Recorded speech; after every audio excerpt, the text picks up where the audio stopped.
Aiming Dr. Senjam Jina Singh, Associate Dean, School of Horticulture, Pandit Dindyal Upadhyay Institute of Agriculture Science ki koi teaching staff ngatane aduga akoi lab ta thaina koi Manipur Institute of Technology ki hojik semester kyano 7 semester da BTech ona toriba koi student ko adu ngasi akoi na phamjariba press meet se atai karisu nate nganangi quick an evening private was be who sent top headlines at this hour have a post that nothing mean empty around an individual who looks like an instructor explaining to them the nitty-gritty of drone usage.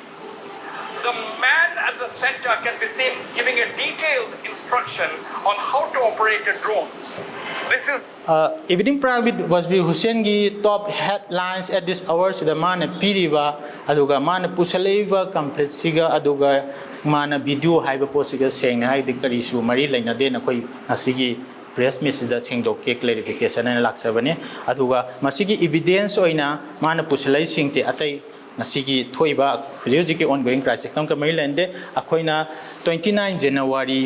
2004 ki 29 January that 2029 January 24 the training of field worker of NGO on hands of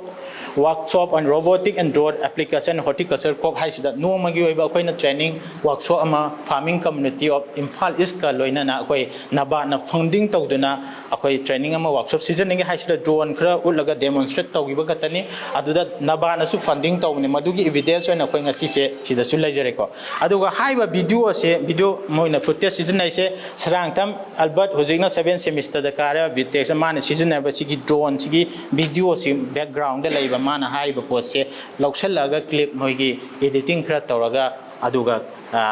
irang siga mari lainan gi base aran mani na kuni clarify tawjana adu evidence MIT na moigi update oina academically upload taw ki basu evidence ledger ko adu haiba posting si akoina Imphal Times ki 29 thokra matung the next day the 30 January the group of photos with the farming community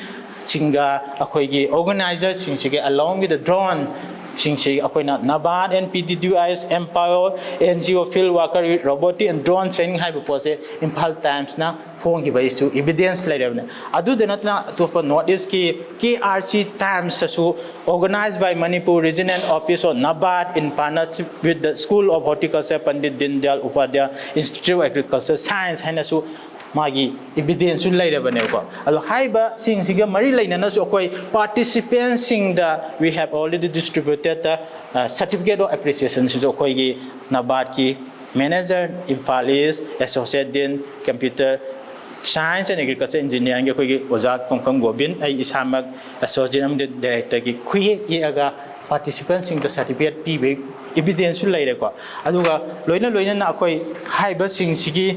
Albert masamakta akoina awards oina pigi baisu lairam natra eba ko adu haiba posida akoi banner oina akoi thet khibe yang platform sijina khibai sigi background sineba ko adu go haiba even Manipur launches training on drones of agriculture sector se atopa notice ki media dasu paper de yaw gi balaiba loina na pandam gi date 30 January after the means akoi gi hack program se loi matung da next day the January 30 da pandam da drone season na low singu with the kana ba lowi matang wa so pangthokre haibagi evidence su laijareba adu haiba sing se laina makoina tawriba pose aran mani laiba Manipur gi praja sing na su si pose thaje biganu koi clarification su tawjari loina na north east live ki moina si hapa ise Lanna khangdaba minadi Lanna sakidore aduna khoina ngasi